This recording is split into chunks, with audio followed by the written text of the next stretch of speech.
Welcome back, my friends. Today we have to discuss about the NCERT questions. Okay, motion in plane, class 11th. तो चलिए इस topic को हम discuss करने वाले हैं. पहला क्वेश्चन क्या है आपके पास पता है? स्टेट कर देता हूं. State for each of the following physical quantities if it is a scalar और वेक्टर. हमें फाइंड करना है. तो एक काम करो, हम टेबल वैसे बना लेते हैं स्केलर और वेक्टर्स का, फिर नोट करते जाते हैं. अच्छा पहले बताओ, सबसे पहली क्वांटिटी हमारी वॉल्यूम है. Volume, no requirement any direction. तो वॉल्यूम किस में चला गया हमारा? स्केलर. सेकेंड हमारा मास है. मास तो फंडामेंटल क्वांटिटी में आता है और सभी फंडामेंटल क्वांटिटी स्केलर होती हैं. अच्छा स्पीड भी स्केलर है. एक्सेलरेशन तुम्हारा वेक्टर होता है. एक्सेलरेशन क्या होता है? वेक्टर. डेंसिटी स्केलर है. डेंसिटी कैसी भाई? स्केलर है. नंबर ऑफ मोल्स, नंबर कोई भी हो स्केलर में रहेंगे. Number of moles. Velocity vector है. स्पीड स्केलर थी तो वेलोसिटी वेक्टर है. एंगुलर फ्रीक्वेंसी ये भी नंबर है भाई, नंबर ऑफ ऑसिलेशंस, तो ये भी स्केलर में आएगी. अरे एंगुलर फ्रीक्वेंसी, एंगुलर फ्रीक्वेंसी. अगला पॉइंट देखो क्या हमारे पास है? डिस्प्लेसमेंट. डिस्प्लेसमेंट तो इसमें आएगा. डिस्प्लेसमेंट वेक्टर है. जो भी वेलोसिटी हो सब वेक्टर है, चाहे एंगुलर हो चाहे लीनियर हो. तो ये आपका चार्ट तैयार हो गया, इसको नोट कर लो, फिर आगे बात करता हूं मैं. अब चलो सेकंड क्वेश्चन देखते हैं. क्वेश्चन कह रहा pick out the two scalar quantities in the following list. इसमें से स्केलर केवल पता करनी तुम्हें. अब सुनते जाओ जरा. फोर्स क्या है? वेक्टर है. एंगुलर मोमेंटम क्या है? मोमेंटम दोनों ही लीनियर एंगुलर दोनों वेक्टर होते हैं. वर्क स्केलर होता है. वर्क एनर्जी ये क्या होते हैं? स्केलर होते हैं. करंट इलेक्ट्रिसिटी भी स्केलर, ध्यान रखना. क्यों? क्योंकि करंट इलेक्ट्रिसिटी की डायरेक्शन तो बना देते हैं हम लोग, एक्चुअल वो flow of the positive charge होती है. जो डायरेक्शन बनाते हो क्या होती है? Direction of flow of positive charge. दूसरी चीज एक और बात समझ लो कि करंट कभी भी वेक्टर एडिशन रूल को फॉलो नहीं करती है. इसका मतलब करंट कैसी क्वांटिटी है? स्केलर है. लीनियर मोमेंटम वेक्टर है. इलेक्ट्रिक फील्ड वेक्टर है. एवरेज वेलोसिटी मतलब वेलोसिटी वेक्टर है. मैग्नेटिक मोमेंट वेक्टर होता है. रिलेटिव वेलोसिटी भी वेलोसिटी वेक्टर है. नोट कर लीजिए इसको भी, केवल दो क्वांटिटी. थर्ड में देखो हमसे क्या कह रहा है? Pick out the only vector quantity in the following list. कोई एक सिंगल क्वांटिटी वेक्टर होगी. चलो आओ ढूंढते. टेम्परेचर स्केलर है. प्रेशर टेंसर में आ जाता है. इंपल्स, ध्यान रखना, इंपल्स मोमेंटम है एक तरह से, ये वेक्टर है इंपल्स. फोर्स और टाइम का प्रोडक्ट होता है इंपल्स, या इसी को बोलते हैं change of linear momentum. Power scalar है. टोटल पाथ लेंथ, टाइम छूट गया तो टाइम भी स्केलर है. एनर्जी स्केलर है. ग्रेविटेशनल पोटेंशियल स्केलर है. कोएफिशिएंट ऑफ फ्रिक्शन, चार्ज सब स्केलर. ये केवल इसका ही था, इसको नोट कर लो, फिर रीजन डिस्कशन करते हैं. देखिए थोड़ा इसमें लॉजिकल वे समझना. स्टेट विद रीजन, रीजन सहित बताना है. Whether the following algebraic operation with scalar and vector physical quantities are meaningful. पहला सुनिए, एडिशन ऑफ टू स्केलर्स. क्या ये बात, ये लाइन, ये सेंटेंस मीनिंगफुल है? टू स्केलर्स को ऐड किया जाए. देखिए स्केलर्स ऐड तो होते हैं, इसमें कोई डाउट नहीं है, लेकिन ऐड होने के लिए कंडीशन होती है कि सिमिलर यूनिट या सिमिलर डायमेंशन होनी चाहिए कि नहीं? बताओ. क्या आप किलोग्राम को लीटर में ऐड कर सकते हो? मीटर को वॉट में ऐड कर सकते हो? तो दो स्केलर्स ऐड होंगे but with same dimension. Okay, तो केवल इतना कह देना कि दो स्केलर ऐड हमेशा हो सकते हैं, तो क्या ये बात सही है? तो फर्स्ट इज नॉट करेक्ट, और यहां लिख देना only when they have क्या? सेम डायमेंशन या सेम यूनिट, तब ये बात पॉसिबल है. इसलिए ये करेक्ट स्टेटमेंट नहीं है. दूसरा सुनिए, addition of scalar to vector of the same dimension. देखो एक बात सुन लो, डायमेंशन सेम कह दिया, ठीक है, लेकिन एक स्केलर एक वेक्टर है, इसलिए एड अप, क्या डिस्टेंस को डिस्प्लेसमेंट में ऐड करते हो कभी? यूनिट तो सेम होती है. तो दूसरा भी गलत है। No, it is not correct. There is no possible, there is not addition like distance and displacement. क्या इनका एडिशन कभी करते हैं हम लोग एक साथ? तो ये बात गलत हो गई, सेकेंड स्टेटमेंट गलत है।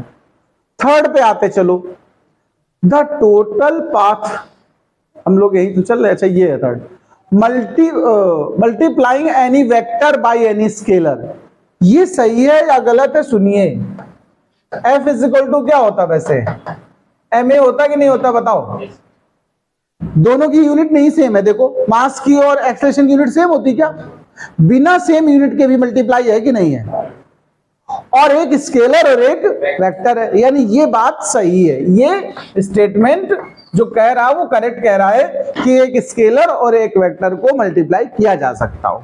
इसमें ये कहने की जरूरत नहीं है कि सेम यूनिट हो या ना हो। ठीक है, ये हमारा सी वाला निकल चुका। अब डी पे आते हैं, मल्टीप्लाइंग एनी टू स्केलर्स। क्या दो स्केलर्स को मल्टीप्लाई किया जा सकता है? मल्टीप्लिकेशन में यूनिट सेम होना जरूरी नहीं होता, ध्यान रखना।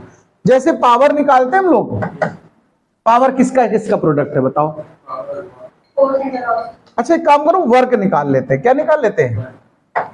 W/T क्या होता? पावर होती जैसे, तो हम लोग पावर इंटू टी का मल्टीप्लाई करें तो क्या बनेगा? वर्क बनेगा। ये दोनों क्या है आपस में बताओ? पावर भी स्केलर है और टाइम भी स्केलर, इनका मल्टीप्लाई हो सकता है बिना सेम यूनिट के? यानी ये स्टेटमेंट भी सही बात कह रहा है। डी भी करेक्ट हो गया। अब हम आते हैं अगले स्टेप पे, ई पर। ई कह रहा है, देखो हमसे क्या कह रहा है? Adding any two vectors. क्या दो वेक्टर्स को ऐड किया जा सकता है? चलो हम दो वेक्टर ले लेते हैं, आपको दे दे, एक फोर्स दे दे, एक मोमेंटम दे दें, ऐड हो जाएगा क्या? एक टॉर्क दे दें और एक डिस्प्लेसमेंट दे दें, ऐड हो जाएगा क्या? ये तो तभी ऐड हो सकते हैं ना सेम डायमेंशन हो। तो क्या ये वाला सही है क्या? तो E is not correct, E is not correct because no addition possible to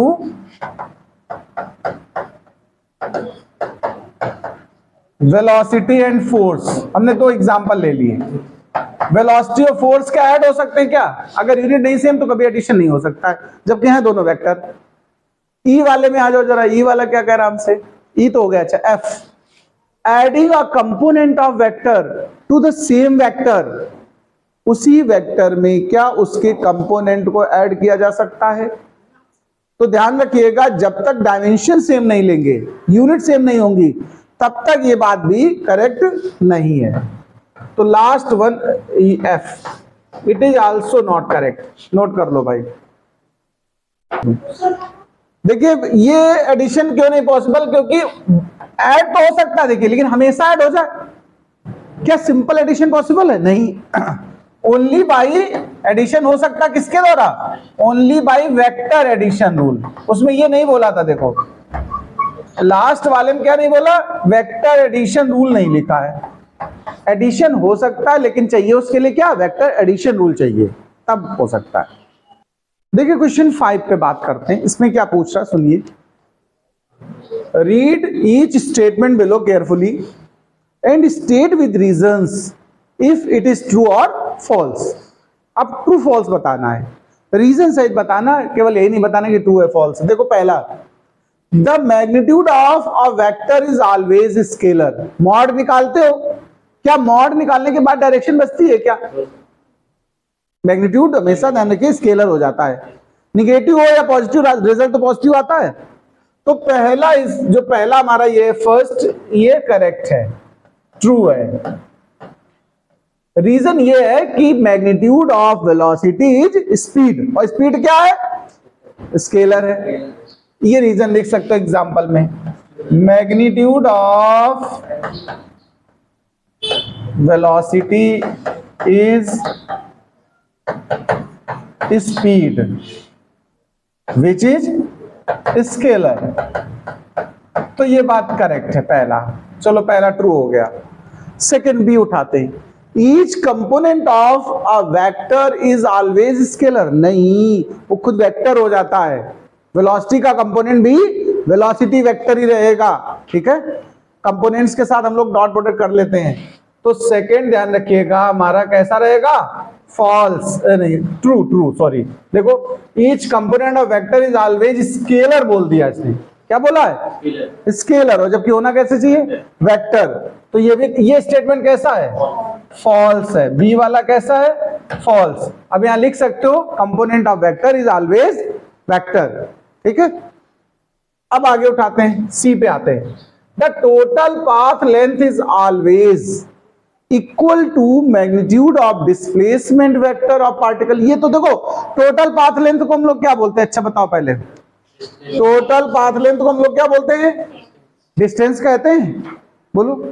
तो देखना, the total path length is always equal to the magnitude of the displacement vector. क्या टोटल पाथ लेंथ डिस्प्लेसमेंट के equal होती है क्या, हमेशा नहीं होती। इसमें ऑलवेज लगा, ऑलवेज लगा, ये फॉल्स है भाई जी।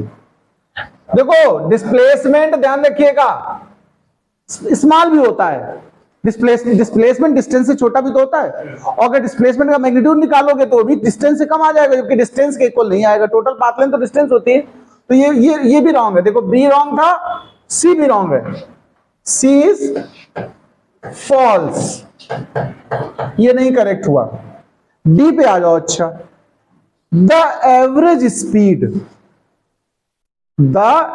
Speed of particle is either greater or equal to magnitude of average velocity over the same interval। ये करेक्ट है। सुनो, स्पीड की वैल्यू हमेशा ध्यान रखिएगा, magnitude of speed is always greater और equal to magnitude of velocity. It is correct. D वाला हमारा कैसा है, ट्रू है भाई, ठीक है। अब हम लोग ई पे आते हैं। ई वाले में क्या लिखा हमारे पास, देखो, 3 vectors not lying in plane can never add up to give a null vector. ये भी ट्रू है। और क्यों ट्रू, इसका रीजन सुनो। देखो आप सुनिए, नल होने का मतलब है जब दो वेक्टर मैग्नीट्यूड में इक्वल हो और डायरेक्शन में अपोजिट हो। देखो, और अगर हमारे अलग अलग प्लेन पे चले गए, जैसे सपोज करो ये 2 वेक्टर्स, इनका रिजल्टेंट एक आ गया, कुछ a प्लस बी आ गया इस डायरेक्शन में, अगर थर्ड वेक्टर इसी प्लेन में और इसके अपोजिट आ जाता, देखो a प्लस बी का निगेटिव डायरेक्शन अगर आ जाता तो रिजल्ट नल आएगा। और इसमें ये अलग अलग प्लेन में है। ध्यान रखें, नल होने के लिए 2 वेक्टर इक्वल हो, अपोजिट हो और सेम प्लेन पर हो, तब नल देंगे। तो ये फॉल्स है। लास्ट वाला कौन सा है हमारा, क्या कह रहा है, देखो नॉट, तो सही बोला है। 3 vectors not lying in same plane can never आ, सही है, नहीं देंगे। तो ये ट्रू है। और क्यों ट्रू है उसका रीजन सुने। ABCD कौन से नंबर पे हम लोग, ई वाला है, ई ट्रू। यहां लिख देना, to get null vector 2 vectors must be equal and opposite in same plane। ये जरूरी होता है, नल होने के लिए सेम प्लेन होना बहुत कंपलसरी है, नोट कर लो इसको। क्वेश्चन 6 देखें और समझें। Establish the following vector inequalities geometrically और otherwise.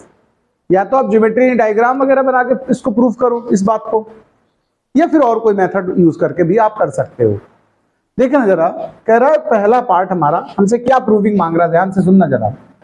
Mod a plus B, ये 2 वेक्टर्स हैं, वेक्टर यहां नहीं लगे, डार्क लेटर से बना देना भी वेक्टर नोटेशन का एक तरीका है, ठीक है। देखो ध्यान रखना इस बात को, वेक्टर नोटेशन का एक स्टाइल ये भी होता है, बोल्ड लेटर्स अगर बने हो कभी तो वेक्टर को शो कर रहे होते हैं, लेकिन हम लोग पेन से बोल्ड और लाइट नहीं बना पाते, तो हम लोग एरो बनाते हैं ऊपर, ठीक है। तो क्वेश्चन हमारा एक्चुअली में ये कह रहा है कि 2 वेक्टर्स के एडिशन का जो मैग्नीट्यूड है, देखो मॉड ऑफ, ध्यान से सुनना, a प्लस बी, वो लेस देन होगा या फिर इक्वल होगा दोनों वेक्टर्स के अलग अलग मॉड के एडिशन से। ये प्रूव करना है मुझे, तो सुनिए जरा, सुनिए। हम एक बार लेट कर लेते हैं, let angle between a and b, ध्यान से सुनना भाई लोग, vector a and vector b is theta, कुछ भी एंगल होगा, हमने थीटा लेट कर लिया। अब हम a प्लस बी का पहले रिजल्ट निकालने वाले हैं, resultant of a plus b. वैसे a प्लस बी यानी टू वेक्टर्स के रिजल्टेंट का फॉर्मूला तुमने पढ़ा है, रिजल्टेंट का रूट ऑफ, देखो r is equal to p square plus q square plus 2pq cos theta. तो यानी यहां पर अगर मैं बात करूं a square plus B square plus 2ab cos theta, ये हमारा एडिशन ऑफ टू वेक्टर्स का मॉड निकला है। अब इसकी देखो मैक्सिमम वैल्यू कितनी पॉसिबल है, देखो मैक्सिमम वैल्यू, मैक्सिमम के लिए अच्छा बताओ, फॉर मैक्सिमम वैल्यू, मैक्सिमम इस a प्लस बी की मैक्सिमम वैल्यू कब पॉसिबल है, जब cos थीटा मैक्सिमम हो। और cos की मैक्सिमम वैल्यू पता किसी को है? cos या sin की मैक्सिमम +1 और मिनिमम -1 होती है, याद कर लें। तो for maximum value cos theta जो होगा उसे हम क्या लेट करेंगे, +1, या फिर हम थीटा को लेट करना चाहें तो 0 डिग्री, cos 0 वैल्यू 1 होती कि नहीं होती। तो अब इस सिचुएशन में जो इसकी वैल्यू आई a प्लस बी की मॉड की, ये मैक्सिमम वैल्यू आएगी अगर हम cos थीटा को 1 रख दें तो मैक्स लगा दिया हमने। तो मैक्सिमम वैल्यू क्या आ रही जरा देखो, mod a square plus mod B square plus 2 mod a plus a मतलब और b। ये देखो होल स्क्वायर बन रहा कि नहीं बन रहा है, किसका बन रहा है, mod a plus mod b का होल स्क्वायर बन रहा है कि नहीं बन रहा, देखो। तो रूट हट गया, तो क्या बचा, mod a plus mod b। जरा सुनना, लॉजिक समझना, ये मॉड a प्लस b का मैक्सिमम वैल्यू, यानी a प्लस b का जो मैक्सिमम वैल्यू है वो किसके,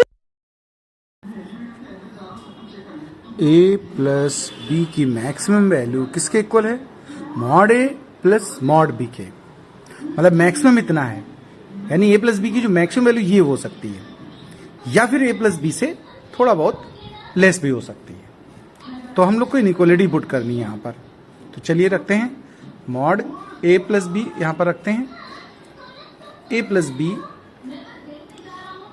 मस्ट बी लेस देन, मतलब maximum mod a plus mod B की इक्वल होगी, तो इससे छोटा भी हो सकता है, तो less than equal to mod a plus mod b। ये आपका एक इनइक्वालिटी पूरी हुई। चलिए नेक्स्ट इनइक्वालिटी पे आते हैं। तो अब हमारा सी पार्ट स्टार्ट होगा। ए और बी हम लोग कर चुके हैं, तो यहाँ पर ये देखो इनइक्वालिटी में यूज़ करता हूँ मैं। तो चलिए अब आप देखिए इसका ये बी वाला सेक्शन हम स्टार्ट करते हैं।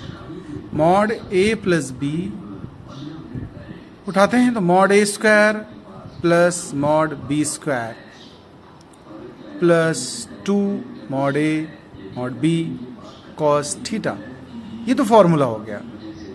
अच्छा, अब इसको हम एक बार मैक्सिमम के लिए सॉल्व कर चुके हैं, मिनिमा के लिए उठाते हैं। तो जब मिनिमम के लिए हम लोग बात करेंगे तो क्या आएगा, देखो कॉस थीटा की जो मिनिमम वैल्यू होती है वो -1 होती है, यानी 180 डिग्री के लिए होती है।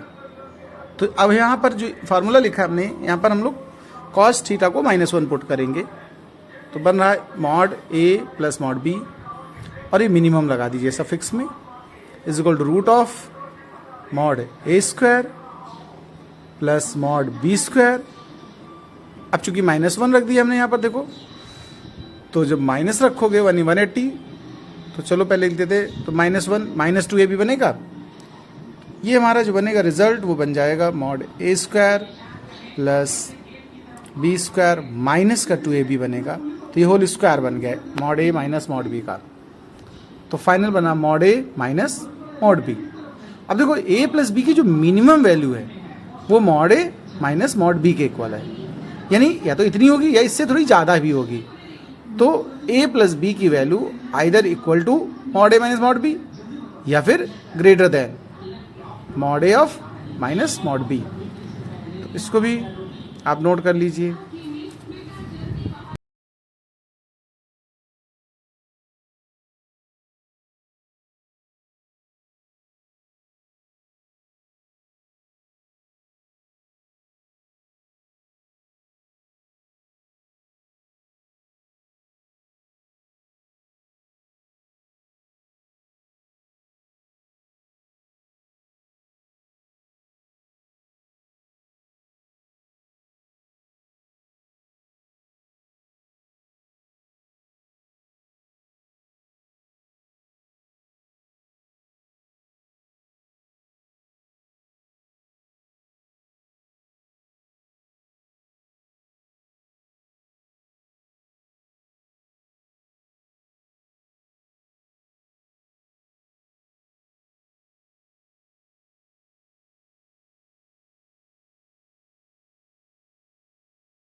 इसके बाद हम बात करते हैं डी पार्ट में। डी पार्ट में देखो हमें क्या प्रूव करना, ध्यान देना प्लीज। a माइनस बी की value greater than equal to, जब भी हमें ग्रेटर देन वाली इनक्वलिटी लानी हो तो मिनिमम पे जाते हैं, और लेस देन वाली लानी हो तो मैक्सिमम पे जाते हैं। फिर वही प्रोसीजर है, प्रोसीजर चेंज नहीं है, यहां तक तो कोई बात ही नहीं है। इस जगह हम बोलेंगे मिनिमा के लिए। किसके लिए बोल रहे हैं? तो जब मिनिमा आप यूज कर रहे हो यहां पर मिनिमम वैल्यू, तो ध्यान देना इस बार ये जो कॉस था हमारा पहले माइनस रखा था तब प्लस बन गया था, अब इस बार हम प्लस रखेंगे तो ये माइनस बनेगा कि नहीं बनेगा बताओ। तो ये माइनस बनेगा, यहां भी माइनस बनेगा, यहां भी माइनस बनेगा। अब ये इक्वलिटी पलट जाएगी। देखो इस बार ये मिनिमम वैल्यू आई है, ये देखो मिनिमम इतना आया है ना, तो या तो इतना मिनिमम होगा या इससे थोड़ा बड़ी वैल्यू होगी। तो फिर इसको मिनिमम हटा करके हम लोग ऐसे लगा देंगे मॉड ऑफ ए और माइनस मॉड ऑफ बी। ये हमारा फिनिश्ड हुआ, नोट कर ले। वो मिनिमा है ना, तो मिनिमा मतलब ये इनइक्वालिटी इधर से लगेगी, इसकी जो वैल्यू मिनिमम होगी वो इसके इक्वल होगी या फिर इसकी वैल्यू इससे थोड़ी सी ग्रेटर होगी। बस ये नोट कर लो, ठीक है।